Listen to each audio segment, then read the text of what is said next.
estate attorney, which I am, and a real estate broker, would negotiate the lowest mortgage rate and maybe the best mortgage, because to some degree, it's not a great mortgage if it doesn't deliver for you at the time of closing and it causes you problems.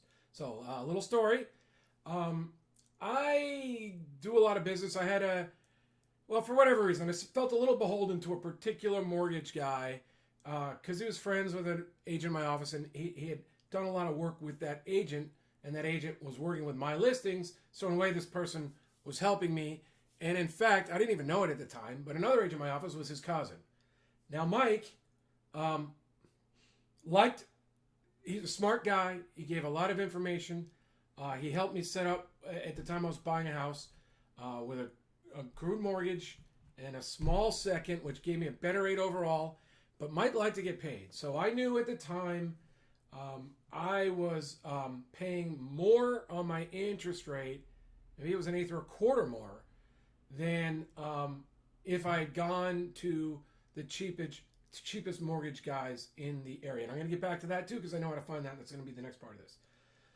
But Mike said, John, I don't mind if after, he might have said 6 months or a year, he goes, you refinance and move it all into one. But if you do that before then, I don't get paid, and all this work I did is gone. And I agreed to do that. And I gave him 3 months or 90 to 100 days before I refied. And maybe it was 6 months, and then I refied. So Mike got paid. I only paid a little too much for about 6 months. I was very happy. He helped me get the loan. We were closing, it turned out, between Christmas and New Year's. And it was very hard to get in touch with people that I needed to get in touch with to make sure the closing was happening. Either the seller's agent, although I'm not saying he was a problem. It was actually a couple. Oh, but they were selling it. It was a probate situation. So I was buying it from a probate. So it was hard to get in touch with the seller. The agent themselves, not a problem. At the end, when you're going through the mortgage process, you're always producing information. And let's say I was trying to get payments or things from my bank. That was hard. And I was bringing it up with it, but we really wanted to move in before the holidays to start the new year in our house, right? It might have been even before Christmas. And I was speaking to my escrow person, and I told her, well, I'm working with Mike. I don't know. I think I'm paying too much, but Mike's sort of a friend. I guess he was a friend at the time, whatever I said. And she said, yeah, but his company always closes. If they say they're going to close on New Year's Eve, they're going to close. And that's when a light bulb went off in my head, because it was so hard. I've worked with so many buyers, selling for sellers. I've heard so many excuses, probably 50 of the most horrendous excuses from buyers' companies about them not closing on time. I have zero tolerance for that. I've set up processes to prevent that from happening. And it's usually that quality check thing. We had this last minute quality check, but don't worry, we're going to close on time. And then the buyer comes back and says, well, can we move in early? And that creates horrendous problems. And I was like, wow, what an endorsement when an escrow person for a big escrow company that does a lot of business say, these guys always close when they say they're going to close. So I, therefore, would never have trouble recommending a company. Well, I would recommend Mike because he's going to work for a company that's going to close. But at the same time, Mike is not the cheapest. So you may want to work with someone and save those mortgage payments, which theoretically could qualify you for a bigger mortgage. So a bigger and better house, because when you're buying, many people, when they're buying a house under, say, $1.5 million, they are trying to get the best home they can for the money, and they're using up what they qualify for in the mortgage. They might have other money coming in anyway. They might be working for themselves, so they're relying on one income. Maybe they're they're playing it close and saying, well, I know the house is going to go up over time, so I don't mind stretching myself. But they're buying a mortgage, and saving a quarter point can give them a bigger, more expensive home. I understand that. So what are you going to do? Okay, qualifying for mortgages, when you're making individuals like Mike work through their company, it takes some time and work and energy, and they have staff, and it costs them money. When you're trying to get the best rate, those companies on the internet offering best rates, those companies on the internet competing on social sites, they already know. They better have their processes very, very efficient, so they make you jump through the hoops, fill out the information, and can come back and say, we're going to get you at this rate.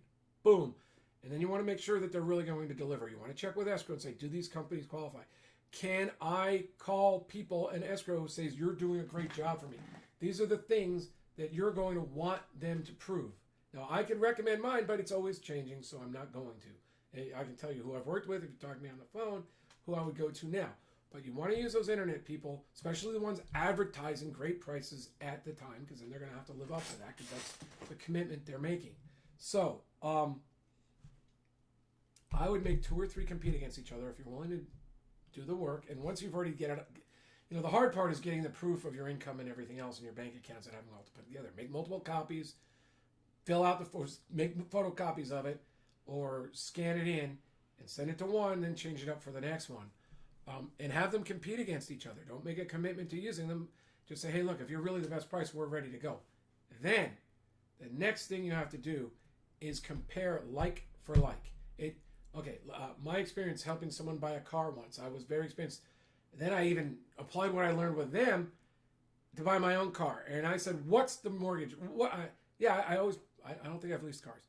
What's the mortgage rate? What's my price?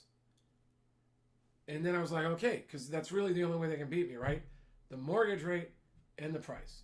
And somehow they got me thinking about, the payment and somehow they got me thinking about the payment and the price. They might have even told me, I know what they did. They said, when I first said, what's, let's say it was 5%. What would that monthly payment be at 5%? What they did was they inflated that payment so that when they got me back to talking to their closer, he was like, well, what if I could throw he gave me an incredible amount of stuff for only so maybe it was $508 a month when I walked out of there.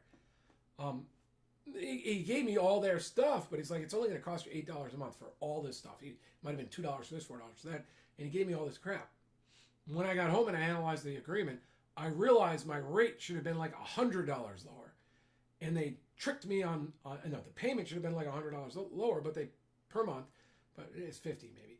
But they tricked me, they giving themselves room, and they made me buy all this crap. I went back and I threatened to sue them. And the guy's like, well, how do you want me to fix it? And I was like, get rid of all of it. So I can't do that now. I said, well, I'm going to the price that this rate should have been. And that time he really did give it to me for $8 over. So I went back and I took $40 a month off my payments, or $42 a month off my payments, whatever it was. So I'm saying, watch out. These guys who know you're looking at APR, they're going to find another way to beat you. So you want to make sure. And they can also roll. One of the things I learned is they roll their payments or something else into the amount. And so they'll beat you on the amount or the payments. Make sure you're comparing the exact same mortgage amount, the exact same mortgage rate, and the exact same APR. Make sure everything's like for like. Otherwise, with smart, experienced mortgage people who are competing, you might get what you asked for, but you might not really get what you want. So that's my experience from buying on my own. Now, the final piece is, yes, after you get here, you can negotiate. You might be able to negotiate away, like they sometimes have junk fees. You might be able to negotiate all those junk fees away. But first, get everything like for like, the exact same loan, 30 years at this percent.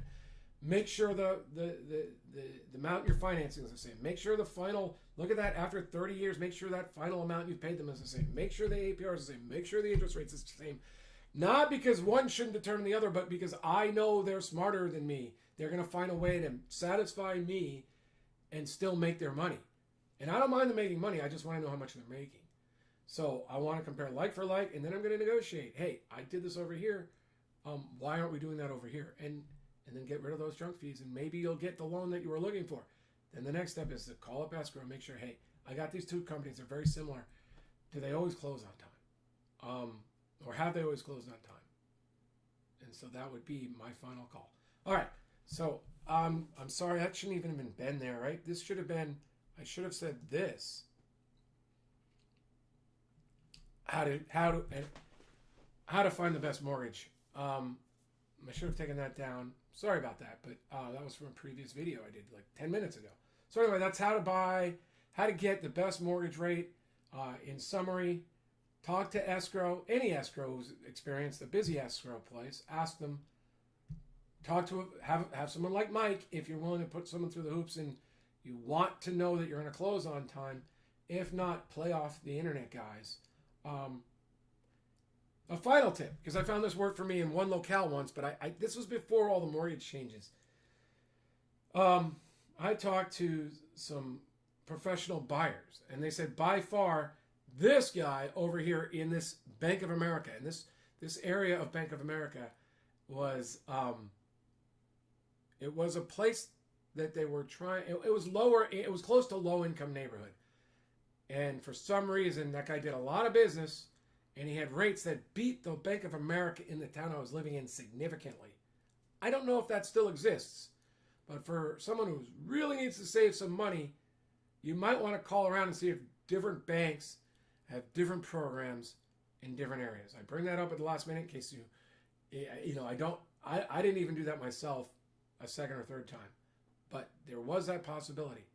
I don't know why, but multiple times back when I was buying and investing in homes, I used that strategy, and it was also a winner. But that's before the changes that we saw in the banking laws a couple of years ago. So John McConnon, winnerscheck.com buyer. Let's see if I have that. Let me just see this. I'm a winner. I'm a California broker and attorney, and this is where you can get more of this series. Let's see if I got it right this time. No, I did not, and I didn't even spell real estate. It's how a real estate attorney would negotiate a lower mortgage rate. I'm going to have to change that. ESTATE. I'm going to have to see if that changes now. All right. Thanks. Talk to you later. Bye. John McConnon.